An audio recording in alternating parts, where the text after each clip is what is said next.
Mesta Poprad sa rozputala rozprávková slávnosť, ktorá sa konala pri príležitosti príchodu Mikuláša. Slávnostný program zahájil detko Večerníček, ktorý spolu s hviezdičkami uviedol prvú rozprávku. Cítil som sa v Poprade veľmi dobre. Som rád, že moje hviezdičky mi pomohli odháliť krásne rozprávky, na ktoré sa deti určite v Poprade tešili. Pred každou rozprávkou sme vlastne otvorili tú rozprávku. Najskôr priletela medzi deti včielka Maja, spolu s Vilkom vyčarovali na detských tváričkách úsmev.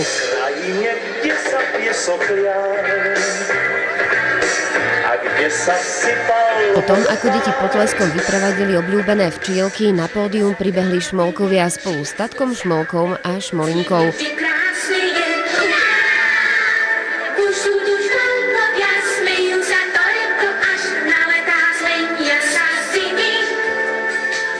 A neskôr Pat a Mat Zajeto sa pokúšali pred očami detí vyzdobiť vianočný stromček, no veľmi im to nešlo a tak im prišli na pomoc hviezdičky. Sa mi páčili rozprávkové postavičky. Pat, Mat. Úplne najlepšie boli Šmolkovia. So Šmolkom chce sa fotiť. Prečo so Šmolkom? Je môj kamoš. A to už bolo všetko pripravené na príchod Mikuláša. Donesie nám svachosti. Mikuláš veru deti nesklamala, svoj sľub z minulého roka, že sa do Popradu opäť vráti, dodržal. Dnes som si priniesol veľa rozprávkových pomocníkov. Tatka Šmolka, Šmoulinku a dokonca aj Čertisko a Aniel opäť prišli, čo som veľmi rád. A to všetko len kvôli popradským deťom. Deti sú tu fantastické. S Mikulášom prišiel aj zúrivý čert, ktorý sa zastrájal pochytať zlé deti, no obišiel na prázdno. Toto bol veľmi zlý rok. Všetky deti boli dobré. Videl som čerta, ale som sa nebal. Lebo si poslúchal celý rok? Áno. Som povedala wow. Kto sa chce vyhnúť čertovi, musí počúvať, musí sa dobre učiť, musí doma pomáhať, zdraviť starších a slušne sa správať. Ale keď sa všetky deti budú takto správať, čo budeme my čerti jesť? Poslúchala si? Áno. A bude niečo v čižmičke? Áno, bude. Celý program si mohli v pokoji vychutnať aj ľudia s handicapom, pre ktorých hradnica vytvorila bezbariérový prístup s výhľadom na pódium. Všetko bolo sprístupnené. Perfektná vec sa vymyslela. Mikuláša sme sa tak ako každý rok snažili pripraviť čo najlepšie, pretože presne toto je typ podujatia, ktoré mesto Poprad podporuje. To bolo super. Super. Bolo super.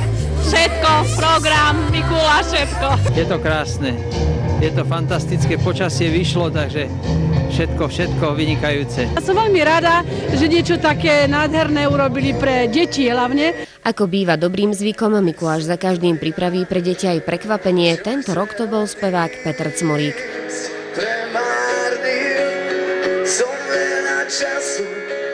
Po koncerte všetci spoločne a s pomocou detí rozsvietili vianočnú výzdobu.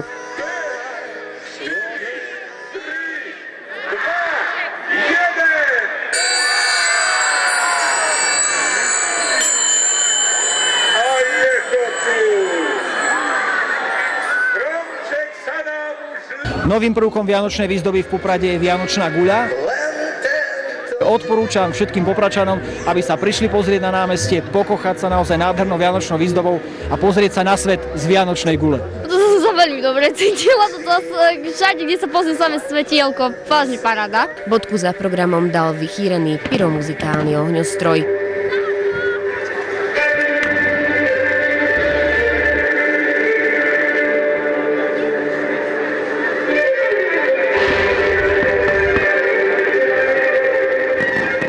Najkrajšie bolo, ako ukazovali ohňostroj a hňostroj.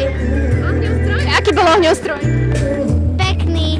Veľmi pekný. V kombinácii s hudbou krásne. V Poprade sa založila perfektná tradícia, si myslím. Mesto na jednotku. Určite. Mesto máme stále krásne osvetlené. Veľmi pekná výzdoba, sa nám páči. Chodíme si ju pozerať. Nádherná, taká ešte nebola, aký je tento rok. Vyžívame sa, že mesto Poprad je najkrajšie na Slovensku. Srdce plné radosti. Zabudne na všetky starosti. A tešíme sa. že sa mesto Poprad takto stará.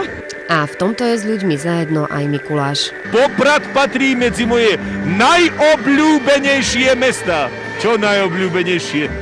Je to najobľúbenejšie mesto, pretože tu sú ľudia naozaj veľmi dobrí. Ale pomaličky, ale isto sa musím chystať, lebo ešte musím ísť do Debrecína a potom na Island. A prídeš aj o rok? No samozrejme, že prídem. Ako by to vyzeralo, keby bol Mikuláš bez Mikuláša?